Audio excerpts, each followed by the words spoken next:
La France, aujourd'hui, avec Macron, n'est plus respectée sur la scène internationale. Macron a tendance à vouloir donner des leçons à la terre entière, à tout le monde, et il a tout le monde contre lui. La France de Macron n'est plus respectée.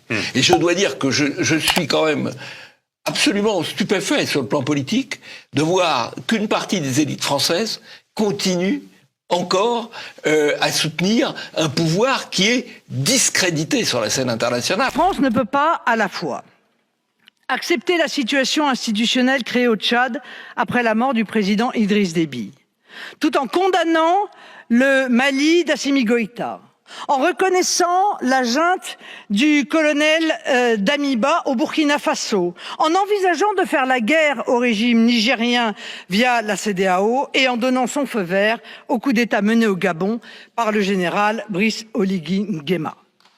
Il arrive un moment où les subtilités théoriques se transforment en arguties rhétoriques qui finissent en douloureuses contorsions et fait le lit du sentiment de deux poids, deux mesures. Je le dis sans ambages, si nous ne sommes plus compris de nos amis africains, dans les chancelleries comme dans la rue, c'est parce que nous ne sommes tout simplement pas compréhensibles. Le franc CFA est un instrument qui n'y a plus aucune légitimité. Il est la relique d'un temps révolu aux yeux des peuples africains. Rendez l'indépendance monétaire à ces États et vous verrez rapidement les choses changer et évoluer. Et ce n'est pas la perfide transformation du franc CFA en éco proposée par Emmanuel Macron qui va changer quelque chose puisqu'elle ne règle rien. Par exemple, un élément de la France-Afrique qui est quand même indéniable, ce sont nos bases militaires. Nos amis britanniques ont un empire colonial 2 ou 3 fois plus important que le nôtre en Afrique, n'ont pas de bases militaires.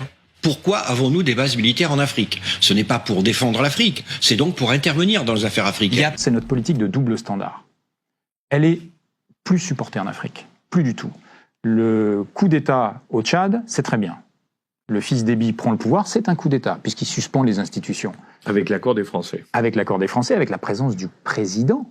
Qui légitime. Exactement, qui va aux qui légitime le coup d'État en allant sur place. Et puis vous faites 1500-2000 km vers l'ouest, vous allez au Mali, et puis là vous dites, ah bah non. Le coup d'État, c'est pas bien. La junte n'a aucune légitimité. C'était les propos de Jean-Yves Le Drian. Soit on est pro-Macron, soit on est accusé d'être pro-Poutine. J'en peux plus de ce discours de nos valeurs. Nos valeurs.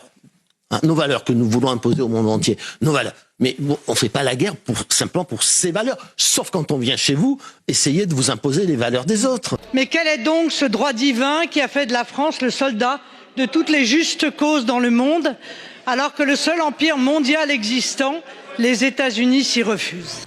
Non mais, où est-on là? C'est sérieux. Quand on est président de la République, il faut avoir de la maturité, il faut avoir de la sagesse, il faut avoir de la prudence. Parce que quand vous provoquez celui qui va devenir votre adversaire, puis demain votre ennemi, il faut pas s'étonner ensuite si on se prend des palos sur la gueule. Nous ne sommes pas le Zorro des relations internationales. Nous n'allons pas débarquer en disant nous voulons vérifier que vos institutions sont démocratiques, parce que nous ne le faisons pas en Arabie Saoudite. Donc je vois pas pourquoi on le ferait ailleurs. Il y a des modes opératoires qui sont dépassés en Afrique. Et vouloir intervenir avec nos armées au sol, 5000 hommes, etc., ce n'était pas la réponse adéquate. Nous sanctionnons la Russie quand elle agresse l'Ukraine, nous sanctionnons la Russie quand elle ne respecte pas les résolutions des Nations Unies, et voilà 70 ans que les résolutions des Nations Unies sont votées en vain et que l'Israël ne les respecte pas. La Libye, on n'a pas respecté la souveraineté d'un peuple, et ça c'est une erreur. On oublie seulement une chose, c'est qu'une grande partie de l'argent qui est dans notre porte-monnaie vient précisément de l'exploitation depuis des siècles de l'Afrique. Pas uniquement, mais beaucoup viennent de l'exploitation de l'Afrique. Alors, il faut avoir un petit peu de bon sens, je ne dis pas de générosité, de bon sens, de justice, pour rendre aux Africains, je dirais, ce qu'on leur a pris.